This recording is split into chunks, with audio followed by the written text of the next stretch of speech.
Friends, before starting a handsome announcement. Friend, आपसे एक नया फंडा मैंने सोचा है। डेली डेली मतलब डेली में किसी रैंडमली सेलेक्ट करने, ये तो सैंपल सर्वे हो गया, मतलब मैं कोई भी एक स्टूडेंट को सेलेक्ट करूंगा and I will make personal call. मैं उन्हें पर्सनल कॉल करके पूछूंगा हेलो हाउ आर यू, मतलब कि यार अचानक से मैं कोई क्वेश्चन पूछूंगा, ये भी पूछूंगा कि कोई डाउट्स है नहीं, क्या है, बी रेडी यार। और इसका मतलब जांच पड़ताल का नहीं है, इसका मतलब है रेपो या कोऑर्डिनेशन और बिठाने का। और आगे बढ़ने से पहले एक अच्छी अनाउंसमेंट, आज अपन पहले स्टेटिस्टिक्स नहीं पढ़ने वाले, कुछ नया शुरू करते हैं पढ़ने का। देन आखिरी वाला सेशन स्टेटिस्टिक्स का होगा, हम लोग कुछ नया पढ़ने जा रहे हैं। ओके, एक काम करते हैं, मैं प्रीफेस पहले पढ़ाऊं, फिर देखते हैं कौन सा सब्जेक्ट है, कौन सा चैप्टर है कि क्या है। और एक मिनट, ये तो मैं बताऊंगा तो गैस कीजिए। इकोनॉमिक्स, जिनके बारे में स्टडीज करता है या पढ़ता है, वो है क्या? Normally about what economics studies. Friend, ये टेक्स्ट का प्रीफेस नहीं है और नए भी स्टूडेंट्स है तो मैं एक प्रीफेस फिर से बता दूं जो मैंने आपको 11th स्टैंडर्ड में सबसे पहले बताया था। इकोनॉमिक्स है क्या यार, व्हाट इज इकोनॉमिक्स? तो हमने ऐसे देखा था, द वर्ड इकोनॉमिक्स डिराइव्ड, मतलब कहां से आया है। डिराइव्ड का मतलब derived from the word to economy और इकोनोमाइजिंग, कर कसर या बचत।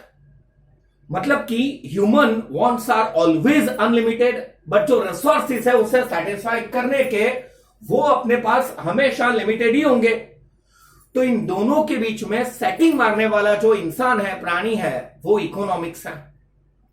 आपको सर मुझे तो मोबाइल में S10 ही चाहिए, लेकिन मम्मी कहते हैं तू S5 से काम चला। इकोनॉमिक्स। बुटीक में गए, सेम डायलॉग, हमें 5-6 ड्रेसेस, ट्राउजर, टॉप्स पसंद आ गए, लेकिन बाई तो एक या दो ही करने होता है। Choice, scarcity. फिर इसके अकॉर्डिंग अपन 11 में पढ़े थे, डिमांड, सप्लाई, कैसे प्राइस नक्की होता है। प्रैक्टिकल इकोनॉमिक्स अपन बहुत आराम से देखेंगे, लेकिन अभी भी ज्यादा नहीं पका के वो इकोनॉमिक्स है, राइट? एवे ही कहा था, ये तो लिखना भी नहीं होमवर्क में। अब मेन बात यहां पे आके रुकती है कि economic studies various things and explain, लेकिन इकोनॉमिक्स के उस एक्सप्लेनेशन के अंदर उन्हें एक इंसान हेल्प करता है, वो है स्टेटिस्टिकल डेटा या स्टेटिस्टिकल इंफॉर्मेशन। प्रैक्टिकल एग्जांपल दूं, फिर बुक का रूटीन वही रखियान उसी बाबा आदम के जमाने के एग्जांपल। मुझे बताइए, अभी कोरोना में, कोरोना के सामने फाइटिंग तो करना ही अपने को, साथ साथ कौन सा टेंशन है? अर्थव्यवस्था को पटरी पे चढ़ाना। व्हाट इज अर्थव्यवस्था? अर्थव्यवस्था बापू 6 हूं। अर्थव्यवस्था का मतलब होता है the economy of the nation, और बड़े फलक पे सोचे तो इकोनॉमी ऑफ द वर्ल्ड। तो फ्रेंड, ये जुड़ा या नहीं? इन फ्यूचर में लोगों को फिर से काम पे कैसे लगा पाएंगे? जो कारीगर अपने नेटिव प्लेस वतन में चाइला गया छे ने पाछा कई रीते बोलावशो। धीरे धीरे धंधे रोजगार, employment, small scale industry, big scale industry कैसे शुरू करे जाए, ये सारे डेटा एक्चुअली इकोनॉमिक्स के बहुत काम के होते हैं। और एक्सप्लेनेशन के लिए, मतलब एक्चुअली ये जो स्टेटिस्टिकल डेटा है, वो डेटा कौन है? सोचिए ना, अभी आपके पास जो इंफॉर्मेशन या डेटा आ रहा है वो कहां से आ रहा है? आप तो कहेंगे सर हमें तो सेलफोन से आ रहा है, लेकिन आपके पेरेंट्स कभी कभार रेगुलर क्या देखते हैं जिससे उन्हें इंफॉर्मेशन मिलती है? यानी gas, yes, news, TV, the source of information. अभी ये हो रहा है, अहमदाबाद के अंदर कोरोना का आंकड़ा इतने को पार कर गया, इतने रेड जोन हो गए, ये क्लस्टर एरिया है, यहां पे ये करना है, वहां पे वो करना है। और फ्रेंड एक मिनट, सॉरी बुरा मत लगाना, दिल्ली, मुंबई या कुछ जगह तो इतने ज्यादा अमाउंट का वाइन, जिन्हें शराब कहते हैं, वो लाइन में रह के लोगों ने खरीदी है। शायद उसमें भी कुछ amount as a tax government को जाएगा। दिस इज होल इकोनॉमिक्स, या मतलब एक्चुअली द बेस प्रेसी बता दूं, इकोनॉमिक्स माटे आ बधी इंफॉर्मेशन, स्टेटिस्टिक्स, आंकड़ाओनी मायाजाल। और एक फनी बात बताऊं, हम लोग पहला चैप्टर शुरू कर चुके हैं इकोनॉमिक्स का, और उसका मैं आपको सिर्फ प्रीफेस बता रहा हूं, बेस। स्टेटिस्टिक्स के लिए एक मस्त डेटा है। आप कहेंगे सर सब्जेक्ट तो आप इकोनॉमिक्स पढ़ा रहे हैं, फिर स्टेटिस्टिक्स की बात क्यों कर रहे हैं? स्टेटिस्टिक्स इकोनॉमिक्स को कैसे हेल्प करेगा वो भी हमें देखना है इस चैप्टर के अंदर। एक वर्ड है प्रोवर्ब है स्टैटिस्टिक्स के लिए, if one man die it is known as death. एक इंसान मर जाए तो अपन कहते हैं चल बेचारा मर गया। If many dies it is statistics, बहुत हरे मरी जाए तो स्टैटिस्टिक्स, इतने मर गए, कितना कॉम्पेंसेशन देना है, क्या है क्या नहीं। मेन बात पे लौटा है, बहुत कुछ बोलना था, मैं बहक जाऊंगा। मतलब कि एक्चुअली इकोनॉमिक्स को डेटा स्टैटिस्टिक्स मिलता कहां से है? गवर्नमेंट। बुक में गवर्नमेंट की जगह वर्ड स्टेट है। स्टेट એટલે રાજ્ય અને બધા રાજ્ય મળે એટલે ગવર્નમેન્ટ, केंद्र सरकार, सेंट्रल गवर्नमेंट से, कोई इंस्टीट्यूशन से, जैसे कि अभी WHO वर्ल्ड हेल्थ ऑर्गेनाइजेशन की guideline, IMF International Monetary Fund अपना, और एक है NSSO National Statistical Sample Survey Organisation, कुछ भी ये इंस्टीट्यूशन एवे ही बोले है, उनसे डेटा मिले। एंड जनरली ये डेटा हाईफाई होता है and this data are analysed and presented by experts. અને આપણને કંટાળો આવે કે સર આ બધા ડેટામાં હું રાખ્યું છું। ફ્રેન્ડ अपन भी वही करते हैं ना, कोरोना के लिए क्यों लॉकडाउन है, वजह फलाना ठिकना, हम सब अपरंट दिखते हैं ऊपर से, अंदर की डेप्थ का कौन, हमें जो मतलब का है वो, मतलब फ्रेंड कॉमन मैन को अगर समझा ना हो, if we want to convey the message to the common people, never underestimate the power of the common man. सवाल ही नहीं ना। उन्हें डेटा समझाना या कन्वे करना हो तो अपने पास कौन से टूल्स है, कौन से माध्यम है? तो एकदम इजी वाले माध्यम बताऊं, पिक्चर्स, जिन्हें कहते हैं ग्राफ एंड डायग्राम्स। मतलब अपन चैप्टर की शुरुआत करेंगे ग्राफ से और डायग्राम से, और ये पूछते ही है, टेक्स्ट में पैराग्राफ दिया है, आप पॉइंट्स में लिखना। एक्चुअली दोनों का मतलब थोड़ा भिन्न है, डिफरेंट है, अलग है। पर अपन बात करते हैं डायग्राम्स की। डायग्राम्स आर सिंपल, जो डेटा सेल्फ एक्सप्लेनेटरी हो, मतलब जे डेटा આમ દેખાય ને તો બધું એમ જ ખબર પડી જાય કે ઓહો આમ થઈ ગયું, ઓહો તેમ થવાનું જ, ऐसा हो जाएगा, वैसा हो जाएगा, वैसे डेटा हो, तो उसके लिए बेटर क्या पड़ेगा? डायग्राम्स। एक्चुअली जब डिस्क्रीट फ्रीक्वेंसी डिस्ट्रीब्यूशन हो, टेक्स्ट में नेक्स्ट पेज पे उसका एग्जांपल दिया है, आप देख सकते हैं डिस्क्रीट फ्रीक्वेंसी डिस्ट्रीब्यूशन, वो आप सेकंड पेज निकाले, उनमें उसका एक एग्जांपल दिया होगा साइड पे, जिनमें शायद ऐसा डेटा होता है फ्रेंड, અહીંયા xi અને અહીંયા fi, ऐसा कोई डेटा है डिस्क्रीट डिस्ट्रीब्यूशन के नीचे, ये वाला, दिस वन। बुक में है प्राइस और सेकंड तरफ है डिमांड। इजी एग्जांपल फ्रेंड, मान लो xi में प्राइस है 1 2 3 4 एंड 5 और डिमांड शायद हो जाएगा 40, 2 रुपीज हो गए तो थोड़ी घट के 45 करते हैं, 3 रुपीज पे मान लेते हैं 40 है, 4 रुपीज पे शायद 30 है और 5 रुपीज पे शायद 24 है। ऐसे ही मतलब देखो प्राइस इंक्रीज हो रहा है तो डिमांड डिक्रीज भी हो रही है। ऐसे ही फ्रेंड यहां पे इंटरवल या क्लासेस है या डेटा डिस्क्रीट है, बीच में गैप है, गैप 1 और 2 के बीच में 1.01 1.02 या ऐसा, मतलब डिस्क्रीट फ्रीक्वेंसी डिस्ट्रीब्यूशन को एक्सप्लेन करने के लिए किसका यूज होता है? डायग्राम का या ग्राफ का? डायग्राम्स। जनरली पता है डायग्राम का कौन यूज करता है? बिजनेसमैन, एडवर्टीजमेंट कंपनीज, हमें अट्रैक्ट करने के लिए। दांतों के कीटाणु, इतने प्रतिशत जम्स गायब, हमारे बच्चे sharper, taller and stronger, boost, मतलब नहीं ये डेटा बड़ा, ये डेटा घटा, सटाक करके ये हो गया वो हो गया। इसका यूज करते हैं गवर्नमेंट हमें कुछ समझाने के लिए, करो ना घर पे रहो ना, या तो मतलब गवर्नमेंट भी यूज करेंगे, मैंने सेकंड किसका नाम दिया, यूज करते हैं एडवर्टीजमेंट में, या तो कोई सोशल रिफॉर्म्स हो, मतलब सामाजिक कोई नवी व्यवस्था, मान लो कि डाउरी, दहेज के सामने कुछ हो, रेप के केसेस बढ़ गए और उसके बारे में अवेयरनेस हो, एना माटे नॉर्मली मतलब सामान्य आम जनता को डेटा समझाने के लिए गवर्नमेंट है, सोशलिस्ट है, ये लोग इनका यूज करते हैं। और ये डेटा समझाना ही, हाँ यहां पे हमें स्केल लेने होंगे, एक्स पे क्या वाई पे क्या, बट ग्राफ पेपर की हमेशा जरूरत नहीं होती। लेमैन એટલે કોણ? તમે આમ કે લે नो, कॉमन से कॉमन पर्सन भी ये डेटा समझ जाएगा। एडवर्टीजमेंट फ्रेंड टेक्स्ट का हो गया। मैं और एक कॉमन एग्जांपल दूं, एक्चुअली डायग्राम का, एग्जिट डायग्राम नहीं 3D डायग्राम। बीच में अपने पीएम नरेंद्र मोदी ने ट्विटर पे एक वाला एड लाइक करा था, एक 2-4 लोग थे, उन्होंने ईंटें ब्रिस्क रख ली थी। और वो ईंटों को गिराया था। एक ईंट गिरी तो सारी ईंट गिरने लगी, फिर इन्होंने फिर से सारी ईंट गिराना स्टार्ट करा, बीच में से एक ईंट ले ली, तो क्या बाकी की या रिमेनिंग ईंटें गिरेगी या एज इट इज रहेगी? As it is. पता है उन्होंने उससे क्या समझाया था? कोरोना। अगर आप चैनल से बाहर निकल गए तो अपन कोरोना की चैनल को रोक सकते हैं। कितनी आराम थी, मतलब चैनल अगर पास होगी तो वो रिफ्लेक्ट होगा, चैनल दूर हो जाएगी तो मतलब फ्रेंड कितलू इजीली मैसेज कन्वे થઈ ગયો। तो मैंने डायग्राम क्या है वो बता दिया, पैराग्राफ में नहीं पॉइंट्स में लिखना। For which distribution diagram is important? तो डिस्क्रीट फ्रीक्वेंसी डिस्ट्रीब्यूशन है। डायग्राम कौन से डेटा के लिए होता है? सेल्फ एक्सप्लेनेटरी या नॉट सेल्फ एक्सप्लेनेटरी? तो सेल्फ एक्सप्लेनेटरी अपने आप समझ में आ जाए वो, क्या इसके लिए हाईफाई नॉलेज जरूरी है? नहीं है, नहीं है। और इसके लिए बहुत ज्यादा स्टेटिस्टिक्स का भी नॉलेज जरूरी नहीं। આનો યુઝ કોણ કરશે? ગવર્મેન્ટ એડવર્ટાઇઝમેન્ટમાં પ્રોપેગેન્ડા એટલે લોકોને સમજાવવા, કન્वे करने के लिए इसका यूज होता है। फ्रेंड ये डायग्राम्स हैं। सेकंड पैराग्राफ है, नहीं ये यहां पे मत देखे, वो एक्चुअली पहले पेज पे, पहला ही पेज दिख रहा है। ओके, अब बात करते हैं ग्राफ की, उल्टा जाते हैं।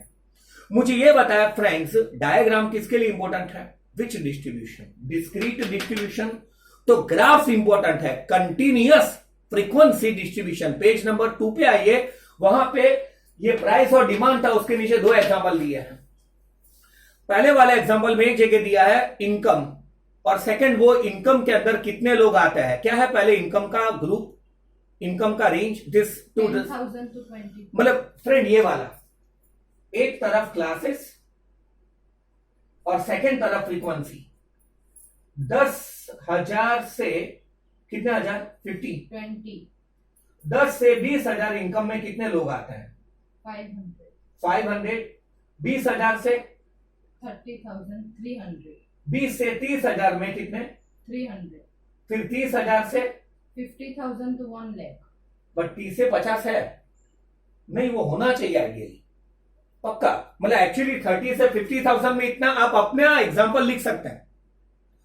क्लासेस और एफआई, ये कंटिन्यूअस फ्रीक्वेंसी डिस्ट्रीब्यूशन हुआ, सिर्फ नॉलेज के लिए, अभी काम का नहीं। फ्रेंड यहाँ पे 20,000 और यहाँ पे भी 20, बीच में खड्डा है ही नहीं। खड्डा होता तो अपन लास्ट ईयर भर देते थे। यहाँ खाड़ो एक थी बे, मैं कीधु एम 1.5 1.79, उसका क्या? मतलब जिसमें खड्डा होता है वो डिस्क्रीट डिस्ट्रीब्यूशन, खड्डे नहीं होते वो कंटिन्यूअस डिस्ट्रीब्यूशन। उसका सेकंड एग्जांपल भी टेक्स्ट में उसके बाजू में। मार्क्स हैं, 10 से 19 मार्क्स पाने वाले स्टूडेंट्स कितने हैं? 50. अच्छा, 20 से 29 मार्क्स पाने वाले स्टूडेंट्स 30. ये दिया है, और आखिरी 30 से 39 मार्क्स पाने वाले स्टूडेंट्स 10. अब आप उसमें 40 से 49 भी लिख सकते हैं। तो मैं 50 मार्क की टेस्ट ली थी, कोई इसकी जगह मतलब कोई इसका एग्जांपल ऐसे भी बता सकता है, सर मैं ऐसे बताऊं तो चलेगा। 10 से 20 मार्क्स, 20 से 30, 30 से 40, 40 से 50, और नंबर ऑफ स्टूडेंट्स है 5, 7, 8 और 1। मतलब आप अपना एग्जांपल रख सकते हैं। मतलब इन शॉर्ट ग्राफ किसके लिए इंपॉर्टेंट है फ्रेंड्स? विच डिस्ट्रीब्यूशन? डिस्क्रीट डिस्ट्रीब्यूशन या कंटिन्यूअस? कंटिन्यूअस। अच्छा, सेकंड ये किसके लिए इंपॉर्टेंट है? सेल्फ एक्सप्लेनेटरी डेटा या not self explanatory? Not self explanatory. Friend ગ્રાફમાં ડાયરેક્ટ ખબર ના પડે, આપણે વિચારીને સમજીને ખબર પાડવી પડે।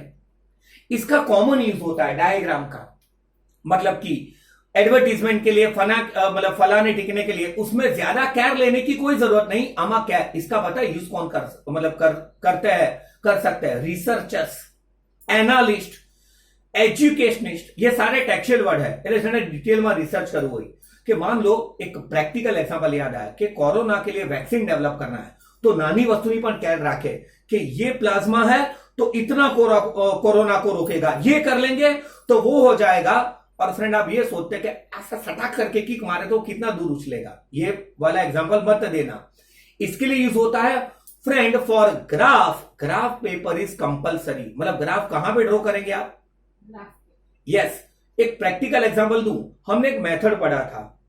पहला मेथड क्या था? कोरिलेशन का, स्केटर डायग्राम मेथड। उसमें हमने ग्राफ पेपर का यूज करा था या प्लेन पेपर? प्लेन, तो वो डायग्राम हुआ। Scatter which method? डायग्राम। जबकि ग्राफ के लिए ग्राफ पेपर चाहिए, axes exactly, proper scale, measurement, और उसके लिए आपके पास स्टैटिस्टिक्स का अच्छा खासा हाईफाई नॉलेज होना जरूरी है। वो किसके लिए इतना जरूरी नहीं? डायग्राम्स। आपको लग रहा होगा सर ऐसे क्यों पढ़ा रहा है? अगर एग्जाम में आपको क्या पूछा गया है, difference between graph and diagram, तो वो भी आपको आना चाहिए होगा।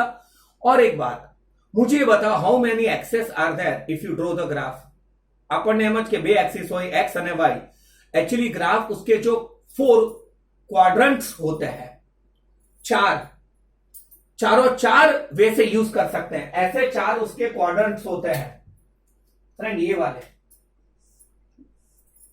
चारों एक्सिस पे। याद है ये इंटीजर लाइन है, ये 0 राइट हैंड साइड पे, यहां पे +1 2 3 4 आएगा, लेकिन यहां पे -1 -2 -3 ऐसा होगा। मतलब ऐसे दोनों तरफ का यूज कर सकते हैं। मतलब you can choose any one area, both the area, third the area, third या फोर्थ द एरिया, चार एरिया का यूज कर सकते हैं। वो ग्राफ है फ्रेंड। पढ़ाई ओवर है। हम लोग पहले वाला आंसर कंप्लीट कर चुके हैं इकोनॉमिक्स के फर्स्ट चैप्टर का। मैं प्रेसी के साथ अब तक जो बताया वो बता दूं। प्रीफेस में हमने ये देखा कि normally economics explain and analysis many data या इंफॉर्मेशन। तो मैनी इंफॉर्मेशन उसको मिलती कहां से होगी? गवर्नमेंट से, इंस्टीट्यूशन से, सोर्सेज से। और एक्चुअली वो इंफॉर्मेशन अगर एक्सपर्ट बयां करता है, एक्सप्लेन करता था, अपने कंटाड़ो आवे। एज इजी वे थी होई, समझ लो। ये आप पढ़ रहे स्मार्ट बोर्ड पे पढ़ो। और अगर मैं इंटरेस्टिंग पढ़ा हुआ या यहां पे कुछ मैं आपको क्या कहते हैं विजुअल से बताऊं, आखो एक पिक्चर चालतू हुई तो तमने समझवानू इजी पड़ी जाए। और उसके 2 पहलू है। पहला है डायग्राम, जो डिस्क्रीट डिस्ट्रीब्यूशन के लिए होता है, सेल्फ एक्सप्लेनेटरी डेटा के लिए होता है।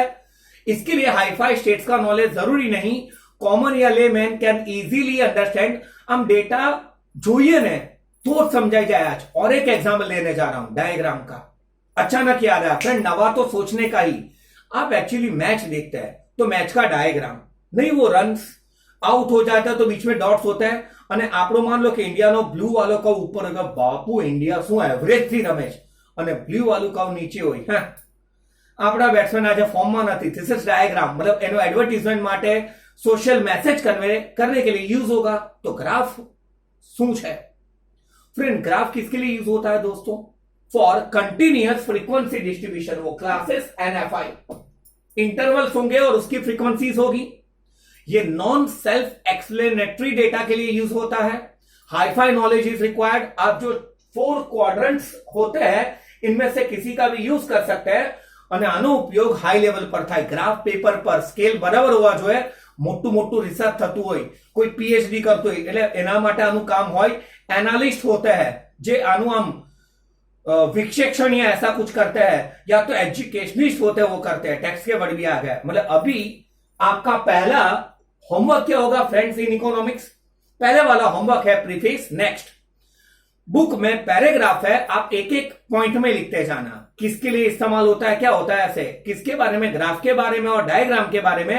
और आपको दोनों के एक एक एग्जाम्पल भी लिखना है। किसके एक एग्जाम्पल लिखना है? डिस्क्रीट मतलब distribution as well as continuous distribution.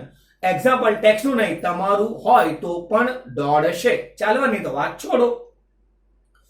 अब शायद ब्रेक के पहले का लास्ट या सेकंड लास्ट आंसर। अब मैं जो 2 आंसर पढ़ाने जा रहा हूं 99% तो दोनों ही पूछते हैं, बट कंपलसरी इसका एक आंसर एग्जाम में, बोर्ड एग्जाम में गारंटेड आएगा। लिख के रख लेना। बहुत टफ आंसर है, किसी को नहीं आने वाला। हमने इतनी ज्यादा इसके बारे में मतलब खपाया, डिस्कस करा कि graph and diagram what are the uses. Friend આપણે डेटा डायरेक्ट કેમ નથી बोलता कि दोस्तों भारतवर्ष में 1901 में पॉपुलेशन था 36.1 करोड़, बढ़ के इतना हुआ, फिर 102 पॉइंट इतने करोड़। तो फ्रेंड्स सब सो जाते हैं। सबको जगाना हो, जागो स्टूडेंट्स, या जागो लोगो जागो। इजी इफेक्ट किससे पड़ती है? मतलब अपन पढ़ने वाले हैं uses of graph and diagram. Diagram या ग्राफ कैसे यूजफुल हो सकते हैं, आप खुद सोचिए। What are the uses of graph and diagram? चलो एक काम करते हैं, पहला पॉइंट वो पढ़ते हैं जो टेक्स्ट में नहीं। आप में से स्टूडेंट्स सेम क्वेश्चन है, किनको कार्टून्स वाले सीरियल्स पसंद है? ऑलमोस्ट सबका फिंगर रेज होगा। क्यों? सर मजा आवे, विजुअल इफेक्ट्स फाइन हो। the data explained by graph and diagrams liked by all, child to the old age person, illiterate to the expert person. નાનાથી મોટાને મજા આવે અને જેને કઈ નોલેજ જ નથી સ્ટેટિસ્ટિકલ કે ભણવાનું, બાકી નોલેજેબલ કોણ એ નક્કી કરવા વાળો હું તો નથી, તમે હો તો ભગવાન જાણે. એટલે સામાન્ય ઇલિટરેટ માણસથી માંડીને एक्सपर्ट સુધી બધાને इजीली खबर पड़ी जाए. सबसे बड़ा सेकंड वाला एडवांटेज जो बताने जा रहा हूं फ्रेंड, अगर आप दोस्तों को गिफ्ट देते हैं तो कैसे देते हैं? ऐसे डायरेक्ट दे देते हैं गिफ्ट, या गिफ्ट रैप करते हैं, रैप. और वो भी ऐसे जो रैप करेंगे आप वो सिंपल करेंगे या थोड़ा स्टाइलिश स्टाइलिश. चॉकलेट डिब्बा, डिब्बे के अंदर डिब्बा, डिब्बे के अंदर डिब्बा, डिब्बे के अंदर अंदर अंदर अंदर डिब्बा અને છેલ્લે કંઈક આટલું નીકળે. એટલે stylish વેથી attraction. The data explained by the graph and diagram could be मतलब attract the reader. એટલે જે સમજવા માંગતો હોય એનું ध्यान તરત જ એના તરફ આકર્ષિત થઈ જાય. બીજી સૌથી ઇમ્પોર્ટન્ટ વાત, હમણાં હું ચાલે છે, हाँ क्या चल रहा है, फॉग मत बोलना, ट्रेंड टेक्सुअल वर्ड है फ्रेंड. ट्रेंड नो मतलब फैशन. अभी का इकोनॉमिक ट्रेंड क्या है? कई वस्तु बस बुक में इतना बता के छोड़ दिया है कि the trend can be easily known via graph and diagram. एनो मतलब समझिए, लगता नहीं. अभी कौन सी चीज ज्यादा बिक रही है? हाँ, कोरोना में तो जो गवर्नमेंट परमिशन दे रहे वही बिक रहा है. ट्रेंड मतलब अप डाउन. डायमंड वाला मार्केट कब अप होगा या क्या होने वाला है? टेक्सटाइल का क्या, डायमंड बूट्स आएगा उसका क्या, फ्लाइट का क्या, अभी कब ट्रैवलिंग वाले इंडस्ट्री वगैरह वगैरह. ट्रेंड ની ખબર પડે શું ચાલે શું ચાલવાનું છે, આપણે આપણું પ્લાનિંગ કરી શકીએ એઝ અ બિઝનેસ और इंडस्ट्रियलिस्ट. नेक्स्ट में आ जाएगा ट्रेंड के बाद આપણું એક જ काम હોય फ्रेंड. अगर ये भी रूटीन डायलॉग है मेरा, मैं आपको सप्लीमेंट्री चेक करके देता हूं तो आप पहले किसकी सप्लीमेंट्री देखोगे, अपनी या बाजू वाले की? बाजू वाले की. कंपेरिजन ग्राफ અને डायग्राम થી कंपेयर થાય कि अगर जैसे कि कोरोना की इफेक्ट इंडिया में कितनी है और यूएस में कितनी, अपन गर्व से बोल सकते हैं यार कि इंडिया में इतनी पॉपुलेशन इक्विपमेंट्स की स्कैरसिटी के बावजूद અને આપણા લોકો થોડા ક્રેઝી છે. कोरोना एक हद तक कंट्रोल में है. एवी रीते agriculture production, industrial production, import, अरे ये तो मैं ज्यादा बोल गया, नेक्स्ट पॉइंट आ गया. એટલે कंपैरिजन के लिए भी काम आ जाएगा. टेक्सुअली ये सारे टेक्सुअल पॉइंट है, बाद में पढ़ के भी बता दूंगा. और सबसे इंपॉर्टेंट पता है वो कहां पे काम आएगा दोस्तों? Economic parameters. आप कहेंगे आप पैरा सुन मीटर सुन. पैरामीटर्स का मतलब होता है इकोनॉमिक्स ना मोटा मोटा angles. Income, employment, demand, supply, rainfall કેટલું થયું, क्रॉप, अपने उकाई डैम में पानी का लेवल कितना है, अपना बधाना घरे पानी आवशे के नहीं, गैस सप्लाई कितना, अगर मैंने कोई खाड़ा खोदा मतलब माइन या मिनरल तो कितने क्यूबिक मीटर या लीटर मेरे को वो क्रूड ऑयल मिलेगा. गोल्ड ज्यादा बोला है मैंने, आपको लिखना है क्या? दो ही है फ्रेंड. अपना रूटीन वर्क है. एग्जाम्पल अथवा डेटा વધારે યાદ રખવા तो एग्जाम में बिंदास आपड़ा विधि लखाई. मतलब ऐसे अलग अलग इकोनॉमिक मैटर्स या एंगल है उसके बारे में आइडिया आ जाएगा. और सबसे बड़ा फायदा जो टेक्स्ट का सेकंड लास्ट पॉइंट है, बन्नेव ने फायदो. जो डेटा एक्सप्लेन कर रहा है उसको भी अच्छा पड़ेगा डायग्राम या ग्राफ से, और जो डेटा समझ रहा है, अंडरस्टैंड कर रहा है, उसको भी अच्छा पड़ेगा. ये वाला पॉइंट आपके टेक्स्ट के सेकंड पेज के एंड में है. और उसके बाजू में देखें तो इतना बड़ा पैराग्राफ एक पॉइंट का. इन सब के अंदर आप इतना बड़ा पैराग्राफ मत लिखना. उन्होंने बात करी कि एग्रीकल्चर के अंदर होने वाले रेगुलर चेंज या इरेगुलर चेंज, इंडस्ट्रीज के अंदर होने वाले शॉर्ट टर्म चेंज क्या होंगे, એટલે નાના ગાળામાં सीजनल या फलाना टिकना, लॉन्ग टर्म चेंज, तेजी, मंदी, बूम, डिप्रेशन, ये भी बुक में नहीं बोला है. इंपोर्ट्स का क्या होगा ट्रेंड, इंडिया के कौन से, अभी मान लो कि चाइना की कुछ चीजें नहीं बिकेगी, प्रैक्टिकल जा रहा है, तो इंडिया शायद उसमें आगे हो तो इंडिया उसका एक्सपोर्ट्स दूसरी नेशंस को बढ़ा सकता है, अपन चाइना को आउट कर सकता है. इंडिया उसके अंदर क्या हो सकता है? इन अब બધું જ फायदा एक्सप्लेन करना किससे होगा, अब બધું જ समझाવાનું શેનાથી इजी पड़े फ्रेंड्स? Graph and diagrams. यानी अभी हमने एक आंसर कंप्लीट करा है, uses of graph and diagram. मैं शॉर्टकट में हेडिंग बता दूं आपके लिए, सिर्फ टाइम पास के लिए मैं पढ़वा भी लूंगा. पहला फायदा ये हो जाएगा जो बुक में नहीं, it is like by everyone, छोटे बच्चे से लेकर ओल्ड एज पर्सन तक, इलिटरेट पर्सन से लेकर एक्सपर्ट को. We can easily attract the attention of the reader. अपन उसका ध्यान उस तरफ खींच सकते हैं, ट्रेंड का पता चलेगा, अप डाउन कंपेयर कर सकते हैं, दोनों के लिए अच्छा पड़ेगा। To explain and to understand, एक minute, explain and understand, yes, EMU। और आखिरी के जो इकोनॉमिक्स, मतलब ये सबके टाइम सीरीज के ग्राफ होते हैं, जो आपको बहुत डिटेल में मैं पढ़ाऊंगा। 4th ચેપ્ટર ઓફ સ્ટેટિસ્ટિક્સ, એ ચેપ્ટરનું નામ જ છે ટાઈમ સિરીઝ। ટાઈમ એટલે હું ટાઈમ પ્રમાણે ડેટા હોય, वो टाइम वाली सीरीज, मतलब टाइम सीरीज के आ वक्त में હું થયેલું फ्रेंड। और एक प्रैक्टिकल एग्जांपल, जैसे अभी कोरोना चल रहा है तो कुछ न्यूज़पेपर या चैनल्स के ऊपर सीधा उसको प्लेग से कंपेयर करें, उस वक्त क्या हुआ था, कितने लोग इन्फेक्टेड थे, तब कितनी फैसिलिटीज या डॉक्टर या हॉस्पिटल से, और अभी कितने। तो टाइम सीरीज ऐसे समझाएगी। डिजीज के बारे में बुक में डिजीज का नहीं लिखा, इंपोर्ट्स, एक्सपोर्ट्स, एग्रीकल्चर, इंडस्ट्री और उन सब के बारे में, भले वो चेंज शॉर्ट टर्म हो, लॉन्ग टर्म हो, रेगुलर हो या इरेगुलर हो। तो फ्रेंड ये आप एक बार पढ़ना चाहेंगे या ये आ जाएगा आपको, या पढ़ के चलो एक बार फटाफट पढ़ लेते हैं, स्पीडी जाएंगे। और आखिरी वाला पैराग्राफ तो उड़ा देंगे, पहले वाला uses of graph and diagram. The study of the subject of economics, which is perceived as difficult and complicated, is made easier by way of diagrams and less confusing by way of graphs.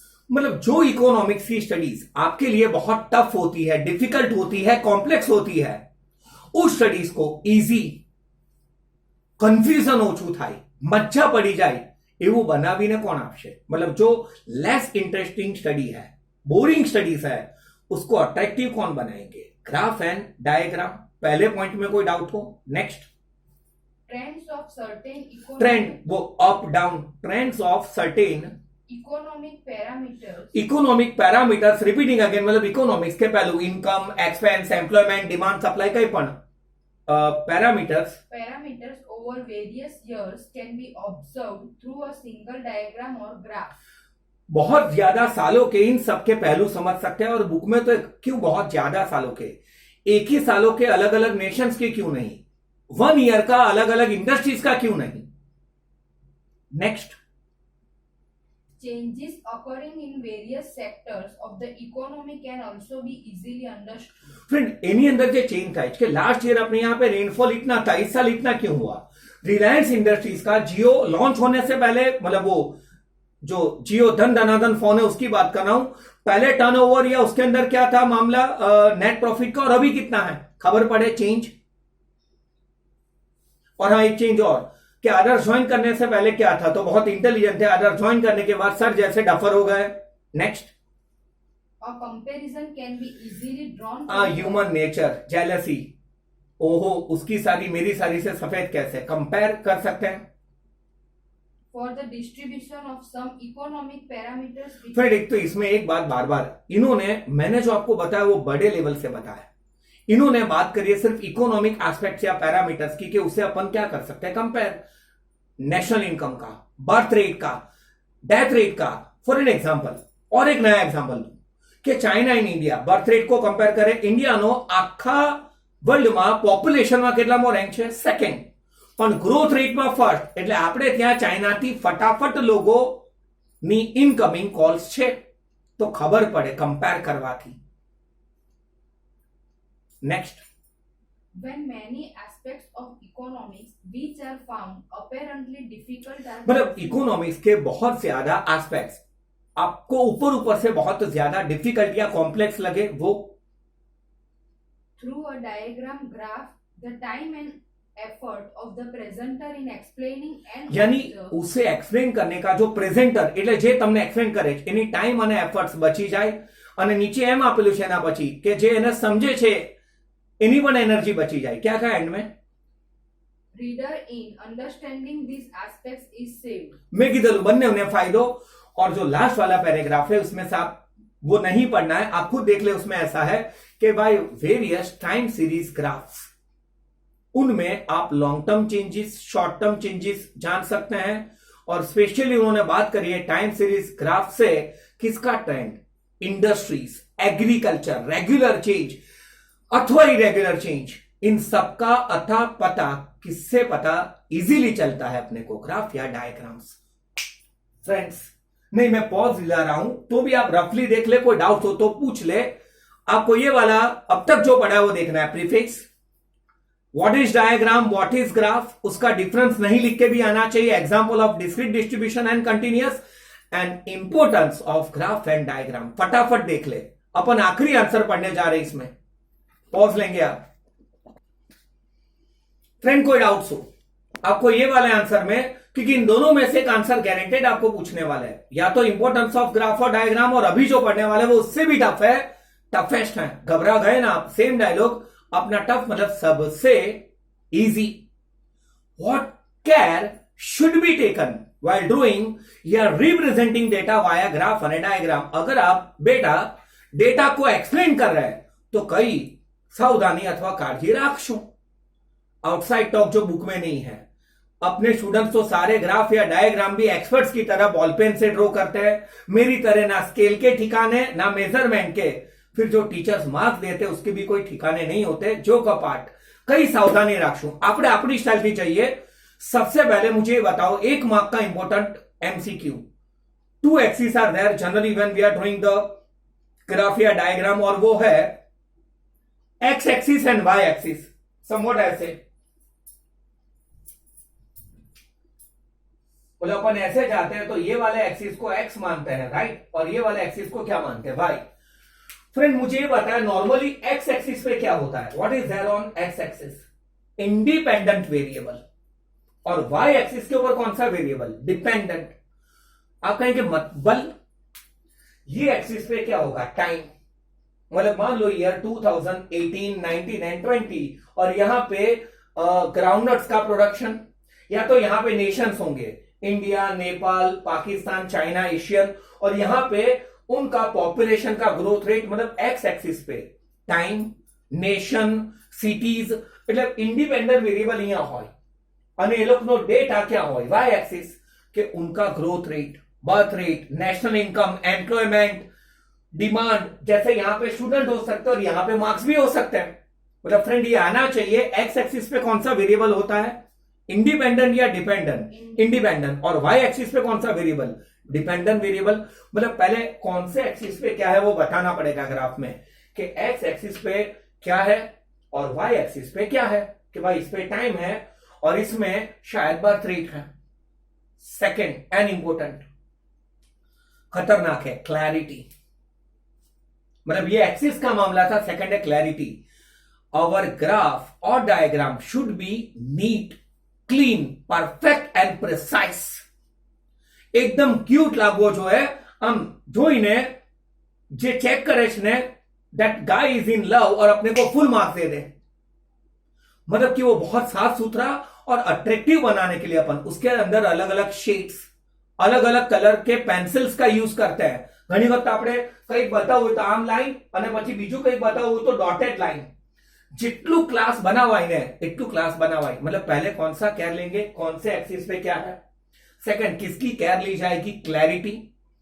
अब सबसे important एक aspect है, वो ऐसा है perfect scale and measurement, जिसके लिए आपको डाटा जाता है और फिर से दिया जाता है कि अगर 1 सेंटीमीटर है तो उसका मतलब 5 यूनिट्स, या 1 centimetre is equal to 10 crore, 50 crore. जैसे अपन ने स्केटर डायग्राम में नहीं स्केल लिया था कि 1 centimetre is equal to 10 units, और 1 सेंटीमीटर इज इक्वल टू इतना। मतलब स्केल और मेजरमेंट परफेक्ट लेना होगा, शो भी करना होगा, that is scale and measurement. और एक चीज जो टेक्स्ट में नहीं है, माथू, सिर, हेडिंग। यार ग्राफ या डायग्राम किसके बारे में है, that heading should be there कि the data regarding the nation and their birth rate. मतलब हेडिंग हो तो आपने खबर पड़ी जाए कि सालू सेनी बात થઈ રહી છે, ये भी होना चाहिए। चॉइस सारी राखी दोस्तों। आप मन में सोच रहे हैं हमारी सारी चॉइस अच्छी है, एक्सेप्ट आपको जो चूज करा है वो आदर्श क्लास को, आई नो इट। चॉइस का मतलब अगर सिंपल या प्लेन डेटा हो तो सिंपल बार डायग्राम, एक थी વધારે डेटा हो, मतलब आओ, हाँ ये मैं आपको डिटेल में बाद में पढ़ाऊंगा। मतलब सिंपल डायग्राम मतलब ऐसे, ये डिफरेंट रोड नहीं होते ऐसे। अगर एक से ज्यादा डेटा हो तो अपन ऐसा बताते हैं, इसके बाजू में ऐसा, इन्हें क्लस्टर बार डायग्राम कहते हैं। एक थी વધારે डेटा हो, बुक में डिवाइडेड बार डायग्राम की बात नहीं करी है। अब वो समझ रहे sir long long ago there was a crow. ये तो आपने लास्ट ईयर ग्राफिया डायग्राम में पढ़ा है दोस्तों। देन आफ्टर अगर ज्यादा डिटेल हो तो उससे आप क्लस्टर बार डायग्राम से समझा सकते हैं, या तो लाइफ ऑफ पाई डायग्राम। એટલે તમારે તમારો ડેટા એક્સપ્લેન કરવા કયો ડાયાગ્રામ કે ગ્રાફ બેસ્ટ પડશે એની પણ ચોઇસ કરી લેવી। और एक अच्छा पॉइंट है जिसको मैं मेरे स्टाइल से बताऊं। मान लो दोस्तों आप में से किसी ने बहुत अच्छा शायरी या पोएम लिखा और अपने फ्रेंड को पढ़ा के देख मैंने लिखा है, तो वो कितना इंटरेस्ट लेंगे। And instead of that you are saying to that person कि देखिए बहुत बड़े शायर या बहुत बड़े पोइट की कविता है, पोएम है, तो अरे वाव।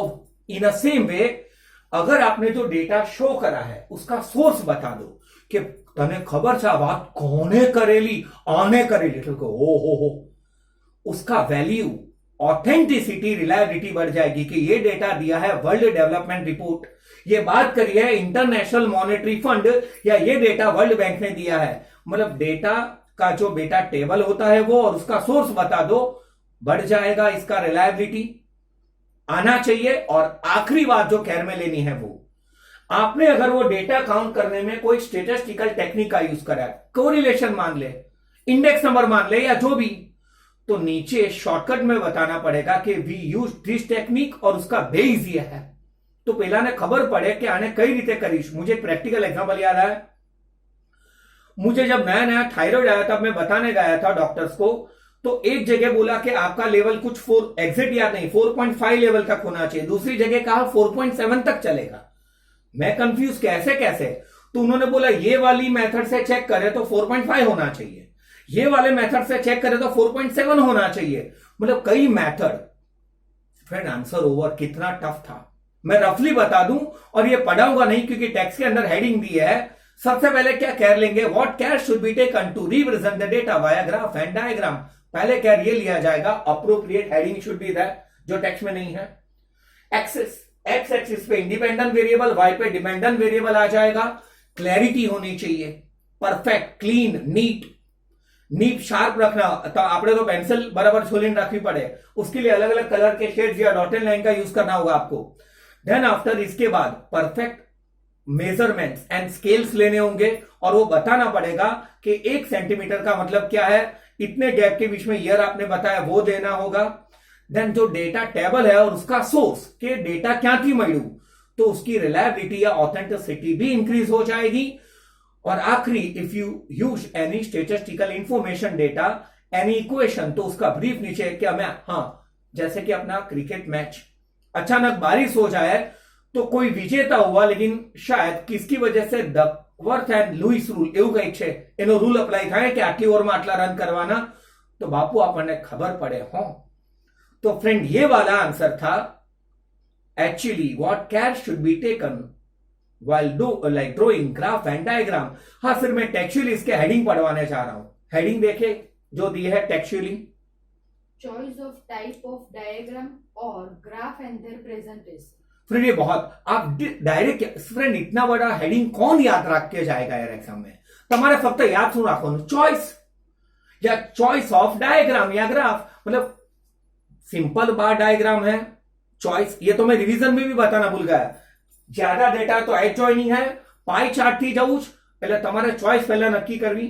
સેકન્ડ क्लैरिटी, क्लैरिटी तो ग्राफ या डायग्राम, क्लैरिटी तो जिंदगी में है सारी दोस्तों। Then scales and measures, scales and measures के what is equal to what, आटला प्रमाणे કેટલું। रिप्रेजेंटेशन ऑफ एक्सिस, एक्सिस, वो एक्स एक्सिस पे क्या और वाई पे क्या जो बताया, independent and dependent variable. Then data table and source of data, वो डेटा टेबल कहां से मिला और उसकी किसके वाया मिला है वो। एक मिनट, एक फनी एग्जांपल याद आया डेटा टेबल और सोर्स में। बोलो क्राइम पेट्रोल और क्राइम सीरियल्स के खबरी अच्छे हो तो उसका सोर्स अच्छा होता और डेटा बराबर होगा, वरना डेटा मतलब सोर्स पण सारो राखो। Next method of calculating the data, और आपने अगर डेटा कैलकुलेट करा है, स्टेटिस्टिक्स का यूज करा है, तो उसके बारे में ब्रीफ में बता दे। शायद लास्ट पॉइंट था फ्रेंड। यानी अब तक हमने इकोनॉमिक्स में जो पढ़ा है वो सबसे पहले प्रीफेस पढ़ा, देन वी एक्सप्लेन कि डायग्राम क्या है और ग्राफ क्या, अब तक तो सेम समझते थे। फिर हमने दो एग्जाम्पल पढ़े जो दोनों के लिए अलग अलग यूज होते हैं, वो discrete distribution and continuous distribution. फिर अपन ने दो आंसर पढ़े दोस्तों। कौन कौन से दो आंसर पढ़े? पहले वाला था importance of graph and diagram और सेकंड वाला था what care should be taken while representing the data via graph and diagram. और फ्रेंड शायद तक तो ब्रेक, शायद क्या पक्का ब्रेक दे रहा हूं, उसके पहले एक आखिरी आंसर पढ़ा दूं। उसी पेज के एंड में डायग्राम के टाइप्स दिए हैं कि डायग्राम के टाइप्स क्या क्या है, मैं रफली बताता जाऊं। पहले है पिक्टोग्राम्स। नॉलेज के लिए लास्ट ईयर नहीं पढ़ा था पिक्चर स्पीक्स? मैंने लास्ट ईयर आपको एक फनी इंसिडेंट कहा था कि मुझे फ्रेंच लैंग्वेज आती है, मैं फ्रेंच में आपको यहां पे बुलाऊं, तो आपने कहा था बुलाइए। फिर मैंने आपको कहा था कि ये मैंने फ्रेंच में बोला है। फ्रेंड, पिक्चर नहीं कोई भाषा ना हो, वो ट्रैफिक सिग्नल ग्रीन लाइट तो जाना है, रेड लाइट तो रुकना है। मतलब पिक्चर की भाषा यूनिवर्सल होती है। मतलब जहां पे पॉपुलेशन हो तो वो इंसान के मुकुटे ड्रॉ कर देंगे, इनकम हो तो लोगों सिक्का के करेंसी नोट ड्रॉ करें, ये पिक्टोरियल डायग्राम्स होंगे। टाइम वाइज आप डॉट मार दो और लाइन से ज्वाइन करो, वो लाइन डायग्राम होगा। और एक चीज साफ यहां पे बता दूं फ्रेंड, आपको 90% शायद ऑप्शन में ग्राफ का सम भी पूछे 5 मार्क्स का एंड में, तो ग्राफ वाले सम अपन जब रेगुलर ट्यूशंस में पढ़ेंगे तब मैं ओरिजिनल बोर्ड पे अच्छे से बताऊंगा। मतलब अभी अपन फर्स्ट चैप्टर में सिर्फ इसकी क्या कंप्लीट करेंगे, थियरीज। जो ग्राफ ड्रॉ करना है उसका एक्सप्लेनेशन है वो मैं कब सिखाऊंगा, जब अपन लाइव ट्यूशन में पढ़ेंगे तब। और क्या टाइप हो सकते डायग्राम के? Bar graph, cluster bar graph मतलब ये वाला, सर्कल डायग्राम, सॉरी जहां जहां पे ग्राफ बोला आप डायग्राम लगा देना, सर्कल डायग्राम या पाई डायग्राम। और एक आध रह गया, कौन सा है वो टाइप्स में? लाइन डायग्राम, वो मैंने बोला। तो फ्रेंड ये थे टाइप्स ऑफ डायग्राम। अगर आपको 1 या 2 मार्क्स के लिए पूछे तो हेडिंग लिख के आ जाना, टेक्सचुअल पढ़वा दूं। टाइप्स ऑफ डायग्राम जो है लिखे बताया मुझे।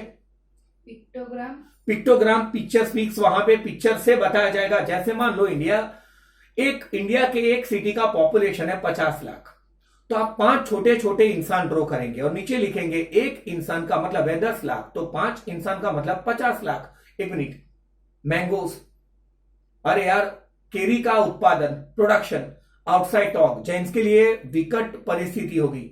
आप तो चौमासे के पहले केरी खा लेते थे, लॉकडाउन में क्या क्वेश्चन मार्क। चलो मैंगोस का प्रोडक्शन, तो एक मैंगो का मतलब है 1 लाख टन, तो 3 मैंगोस का मतलब होगा क्या? 3 लाख टन। 3.5 हो तो 3.5 लाख टन।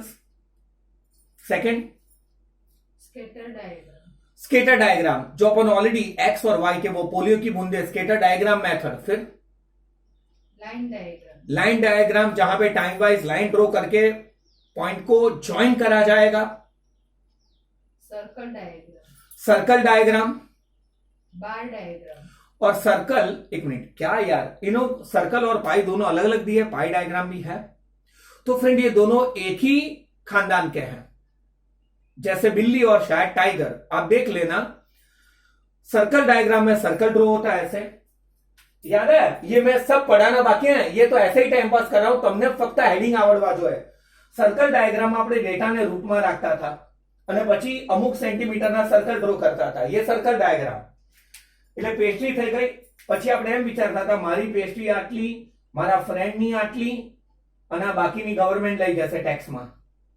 तो ये पाई डायग्राम हुआ, कोनो કેટલો હિસ્સો सिखाना बाकी है। फिर बार और बार डायग्राम, वो खंबे।